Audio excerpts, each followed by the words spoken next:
right, Clean Freaks, welcome back in studio today with our water quality expert, Jeffrey Paquet. Welcome back to the show, Jeff. So we kicked it off, great episode 1 and 2, and I'm just going to put a little plug in there. If someone happened to stumble on episode 3 randomly in the wild here, you missed some important foundational conversations, I guess, around what team is going to be doing the kinds of things we're going to be talking about on this episode, what place in the broader vision or plan or program goals that this is going to be taking place. We're talking about surveying and documenting your current state.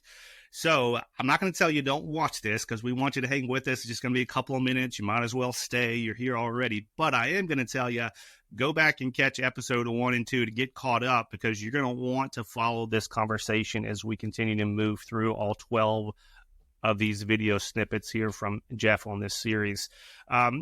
But without further ado, Jeff, we are here for a particular reason today, talking about surveying and documenting your current state of water quality.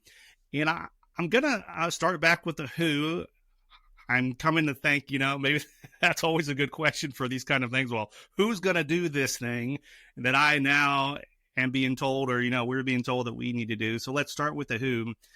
When we're surveying and documenting, who is that? I call this the owl in the hospital. Who's going to do that? There's a lot of that goes on, right? Yeah. Right. So we had an episode 1 where we talked about the multidisciplinary team, and that involves quite a few people, including people that are on the receiving ends of instruments. But for the survey, it certainly isn't bad to involve those people, but the people that will definitely need to be involved when you survey your use of water and your control over water in your department is definitely going to be, the SPD staff and at the very least facilities. And certainly anybody that isn't currently involved with helping manage the water. You might have an outside vendor that's taking care of your equipment. Your biomed people might be involved in some level, so they should all be there so that they can help participate in identifying what you have and what you're doing. And so I should have started off the intro with this, but I know because of the title of the show and the description of the show, people are going to see the word survey and immediately think accreditation and Joint Commission or, DV, but that's actually not what we're talking about. We're talking about the kind of survey that's going to help you when those people come. You're going to get, green, or you're going to get, gold stars instead of red and whatever the opposite of gold is. And so you kind of laid out, Jeff, there, the who. And now let me go to what does this process look like, or what should it look like when you're coming in to capture all the information that you need to make informed decisions out of the survey. So what this is basically you're cataloging what you have and what you're doing with regards to water. And so in that sense, it's a survey where we're looking and writing down and identifying what is going on. And the purpose of doing this is really to establish the baseline of what you're doing right now, and then comparing it to what you should be doing in SD 108 and identifying what your gaps are. So to kind of get into more specifics is, one of the first things you want to do is really identify where the water is coming from as it enters, where's it entering the department? Is it all coming through one pipe? Is it coming through several feeds into the department? And we're talking about all water. We're not talking about just critical water. People, especially in the TIR 34 days, were always really focused on critical water. And yes, that's all very important, but most of the water used in the department is not critical water, it's utility water, and that is important as well. And you'll be looking at that. So just understanding where the water comes from, where it's going, where it's being used, how it's being used. Are we using it for disinfection, high-level disinfection? What equipment is using it? Looking at the IFUs of the equipment that's using it. What are the requirements for the different types of the water? Are we using the water right there? Are these cycles programmed properly for what we're doing? Just taking a look at that type of stuff in our survey. And then one of the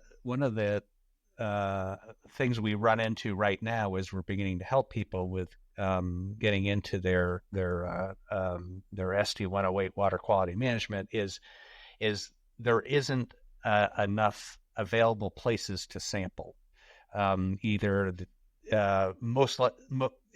the plumbing for the department has not been set up for sampling, including the water purification equipment. Even the TIR 34 compliant water equipment is not set up to do the sampling you might want to do.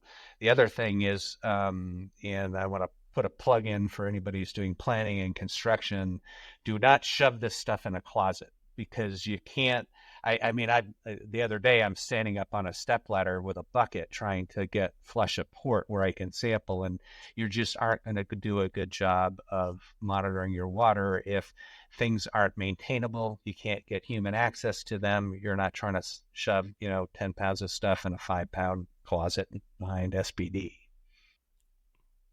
Yeah, that my mind is racing on both that point, right? Like, how do we even sample now that we need to sample, want to sample, if it's not been designed that way from the beginning? And then also your comment about the water requirements for your devices, your unique devices. I would love to see some more conversation in the industry, in the space, even on kind of cross-referencing our IFUs with our tracking systems to be able to spit out an inventory of all of our devices, and then per the IFU, what unique requirements around water, and then you got all that data right in front of you that says, hey, if we're going to buy this device, everyone be aware there's a little nuance here.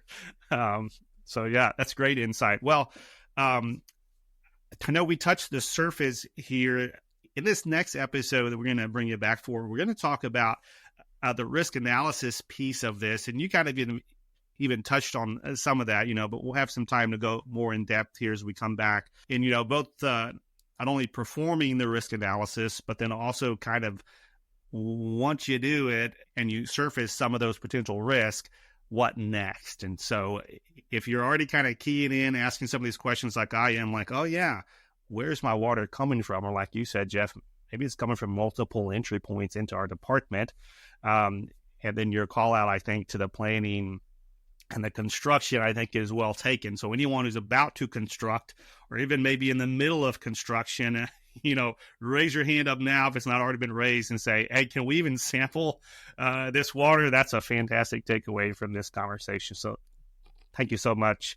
And we'll talk to you again on our next episode, Jeff. All right. And if you're not already subscribed to our channels, make sure to follow us on Beyond Clean so you catch this next episode with Jeffrey Paquet. And as we remind you each and every week here at Beyond Clean, keep fighting dirty.